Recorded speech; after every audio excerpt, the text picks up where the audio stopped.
Hey, I'm Decathlon Gamer. Welcome back to Out of the Park Baseball. This is episode number 16. We pick up right where we left off with an 8-6 record. It's still very early season, but there was one aspect we were worried about and thinking about making some changes on. So we're going to look into it to see if it is a change that we want to make. But otherwise, I'm pretty happy in the short term where our roster is at and where we are headed so far this season. Obviously, with a 500 or even slightly above record, things are looking much better than they were, and we're definitely spending more money. In where we're at, our player payroll right now is at 59 million. A year ago, it was 36. So that's a pretty hefty upgrade. I mean, 23 million. That's an increase of 2/3 compared to what we had a year ago. And yet, despite that, increasing our payroll by 2/3, we are still last place. We have still managed this payroll better than any other team, and we do have room for more. In fact, room for extensions right now is at 35 million. So we have plenty of money still to play with to make some moves as the season goes on. So we have three players that are 30 plus years of age, all relievers. We have a 29-year-old starting pitcher. We have Luke Raley, Cisco, the backup catcher, and Kyle Holder that are 29. Now, Kyle Holder is going to be an easier one to part ways with. He's very much a backup. And with the addition of Jose Rivera at 27, you feel more comfortable moving Holder on soon. But with arbitration coming for not even 2 years from now, you actually go, okay, yeah, no problem. We can hang on to Holder for at least one more season before we have to think about moving him on. Cisco, we don't need to worry about. Luke Raley, we don't need to worry about for another season or two. John King, likewise. So this entire group, none of them are facing any sort of huge pay increases. Ahmed Hudson is going to experience pay increases, but nothing crazy. He's making 7 this year. He's going to make roughly 11 and then 14 and a half the following couple of years. That is a minor increase. Willie LeBoy, yeah, okay, he's making a good bit of money at 21, but he's just 22 years of age. Both of those guys are favorable enough contracts to hang on to. The one that you look at up there is Nebel. You look at Nebel and go, okay, he's 32. He's making $6.5 million. He is part of how we got Hudson because we ate up a really bad contract to get Hudson. And so even though Nebel is decent, the championship team he was coming from, not decent enough. And he was definitely a bad contract for them. And that was that trade-off that got us into that range to make that Hudson move possible. But anyway, looking at this, right, we have one player in Talton who is facing arbitration for next year, and Talton, especially with a long-term injury that's going to keep him out for 6 to 7 months and only being a 3-star guy, you figure Talton's probably going to be somebody we'll trade during the off season, as we really don't want to pay him another $1 million, and that'll save us a little bit to put towards others. But we're looking at pretty dang affordable, and our estimate for next year is not any significant increase by any stretch. It would be a bit of an increase in 2 seasons, so that means we'll want to make some of these players move on before they see those huge increases. We're going to see a lot of guys making 3, 4, 5, 6 million, and that can fill up your salary fairly quick when you have a lot of guys making 5 million. We want a Hudson type player for that kind of money. But right now, payroll wise, we are in a fantastic place. Fantastic. We have tons of flexibility, and the club's in great shape, at least for the next 2 years. So finances, A-okay. Very quick overview of some highlights of team leaders. That's not what I'm interested in. I want to see how each of them is doing kind of on an individual basis and compared to their teammates. Now, it's still a little early, right? It's not time to make any huge moves. It's only 14 games in, so we're not going to do wholesale changes. But let's check in. Brickhouse off to a bad start. His ERA, his WHIP is really high. How did Brickhouse do last season for us? 9 wins, 10 losses, 4.19. 4.5 ERA the year before that. So, yeah, you would figure with his 10 innings pitched, it's not going to be this bad. He's only had 13 hits. He's had 8 walks. Now, of course, we saw that first start, and he had, 5 walks in 5 innings? He's only had 3 walks in the last 5 innings. That's a little bit better. He had a rough go. Wins above replacement isn't even a negative. It's at 0 right now. So we'll give him time. Brickhouse is not the weak guy on staff. John King was one that I thought would do good. He is doing good so far. Bukowskis I was worried about. In fact, look, the other starters are all doing good. Or are they? I was looking at their WHIP. Looking at the ERA, Nowicki, 3.5 star guy. That's right now the clubhouse leader. He hasn't had a great start. So actually the 2 best that we have on paper starters have both struggled a little bit so far. The others are doing okay. Therefore, you don't freak out. You don't make a change right now. Nebel has the worst ERA, but his WHIP is just a 1.0. Cervello somehow has not given up a run, but his WHIP is a 1.58. It's the highest. It's the worst. He's been, second worst. He's been fortunate not to give up runs. But from this, there's no 12.0 ERAs, 27 ERAs, nothing insane right now in terms of number of games. Yean's had the fewest, but he's already had 4 appearances so far this season. He's even somehow managed to get a save in one of them.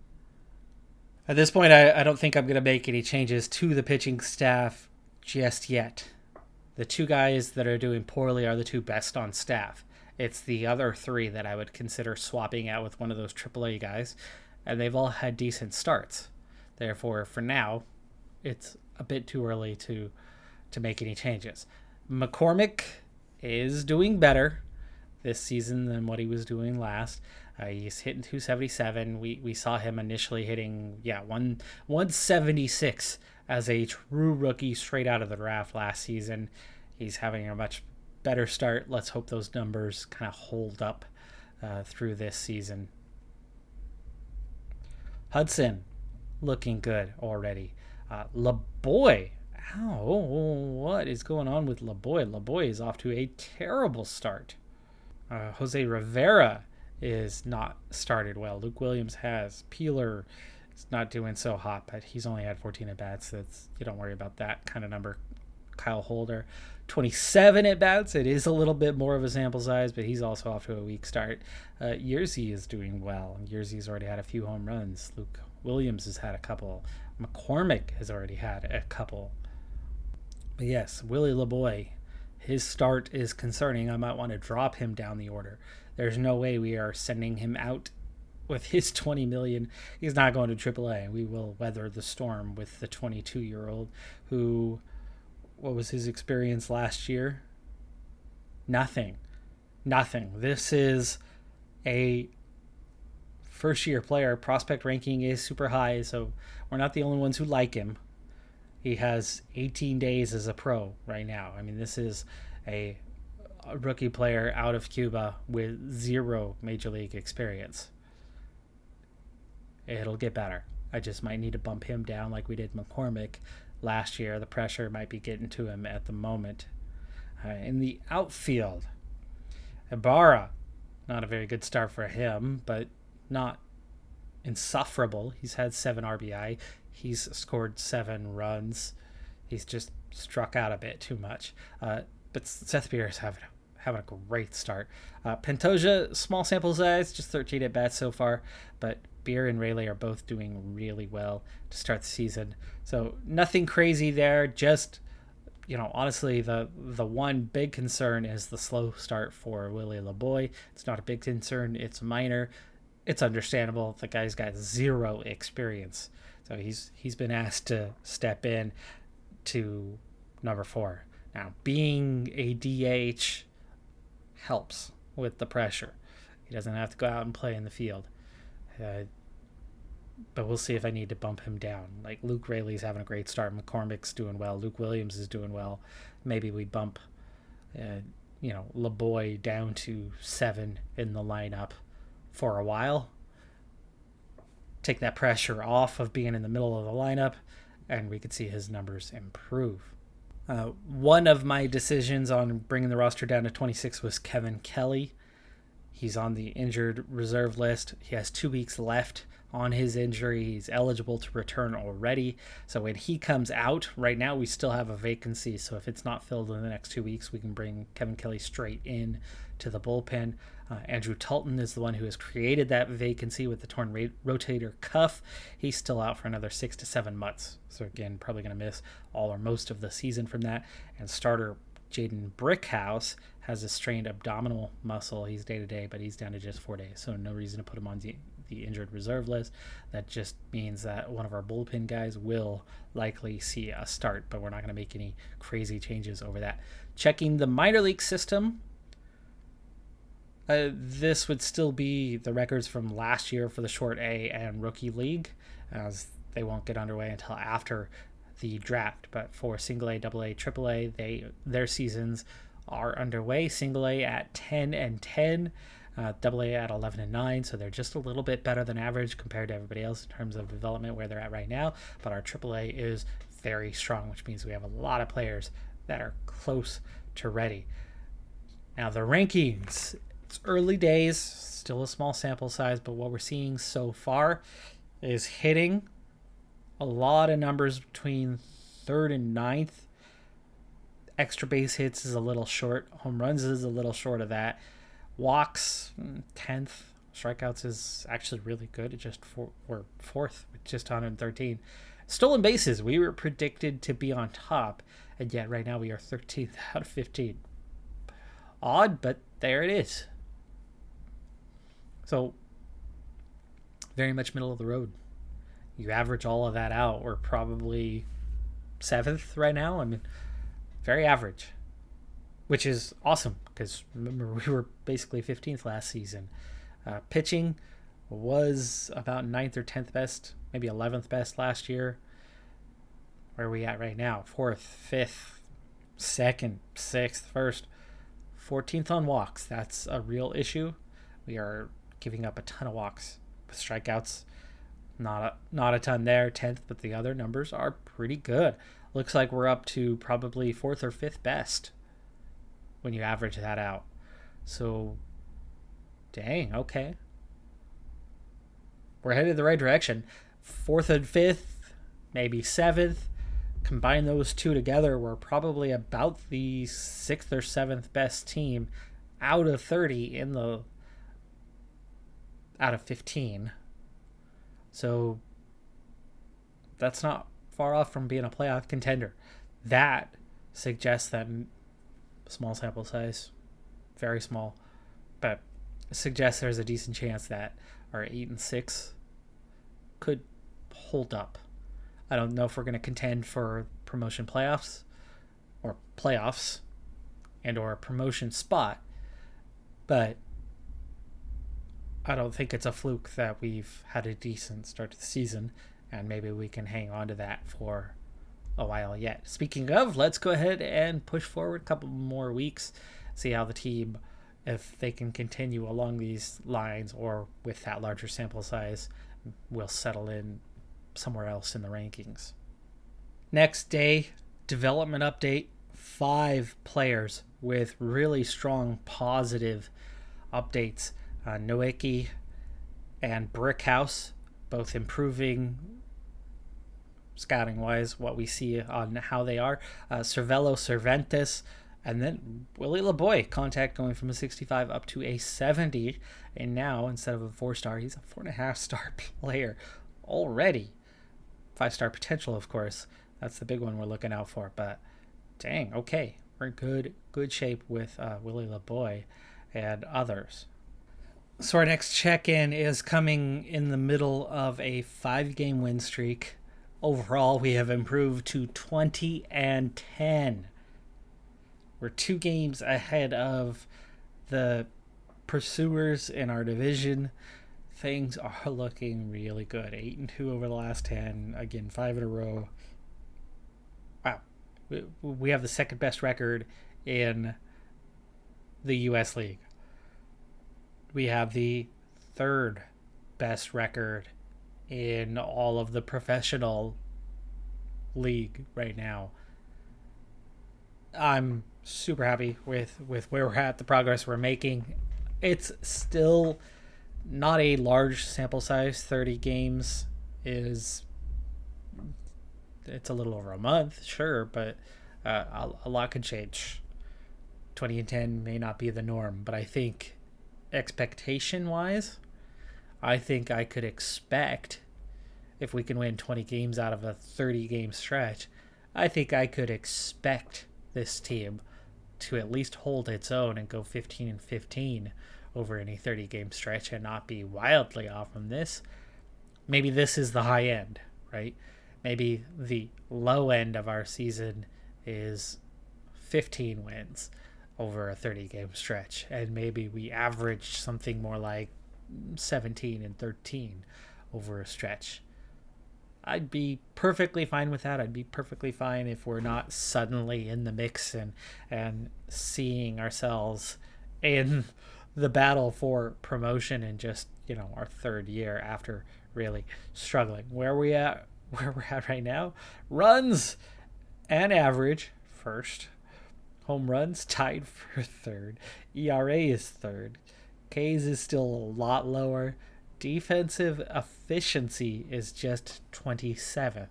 Now, I did sacrifice a couple positions, lowering the quality of the defense that we had to get better batting wise, and so far that's paid off really well because we are scoring a whole lot more than what we did previously, but nobody's batting over 400 anymore, so that part's come and gone. But Luke Raley has 10 home runs already this season, 27 RBI. Ibarra, who started really slow, has 21 now. McCormick, Yerzy, Williams, all 15 plus. Bukowskis, Eldred, Yeen, a reliever with 28 strikeouts. That's rare to see. And the ERAs seem to have settled down a lot, as that's our 5 starters. Bukowskis, Nowicki down under 2.5. King at 3.5. Brickhouse and Eldred are doing okay. Brickhouse had that really slow start. Now he's settled down. In fact, his ERA is right where he was a year ago. Eldred certainly doing an okay job. He was in the championship a year ago with a 5.1. 4.25 seems to be about right, and maybe there's your guy to consider replacing with the AAA talent. Okay, don't let Kevin Kelly's numbers fool you. He's only had 1 game. He's only had 1 1/3 innings pitched. So don't freak out that he's not done well. Pinto is somebody that you can look at and go, okay, yeah, he's not doing great. But 1.31 whip is not awful. I think his ERA, compared to what his whip is, when you look around, there's a lot of guys with similar numbers. Cervello is still somebody with a high whip, but not giving up any runs. Pitching staff's doing okay right now. Pinto's the one guy that I look at and go, for one, I don't like that he's getting used so much. That's odd, but okay, fine. McCormick still doing well. Wins above replacement, is slowly climbing. He's starting to look like the player we were hoping he would be. Hudson's still doing quite well. Williams is still doing well. LeBoy, there you go. He's getting better. He's now hitting 270. It's climbing, right? He was hitting 220 something. Now he's up to 270. So a little bit larger sample size.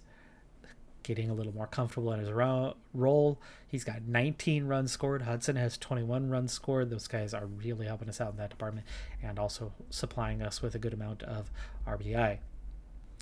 In the outfield, Pantoja not offering us much with the stick, but he's got incredible speed, so he does help us out more as pinch runner and defensive help. But Pantoja is somebody you can absolutely get more out of. Anyway, Ibarra, Beer, Rayleigh, all doing a solid job, bang up job. They belong in their starters roles. So that's starting to make things look good.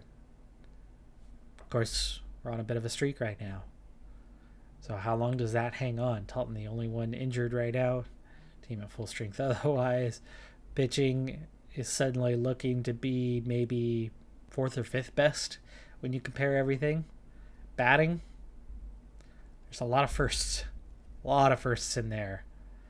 That's got to move us up at least into the top 2, if not 2 first. Runs scored tends to be a good measure for where you're at. Runs allowed, pretty good measure. There's 5th, there's 1st. Okay. Record in April was 9-6. Record in May, halfway through, it's 11-4 so far. Can't keep that up forever, but I'd be fine with a 9-6 or better every month. That'd be pretty good.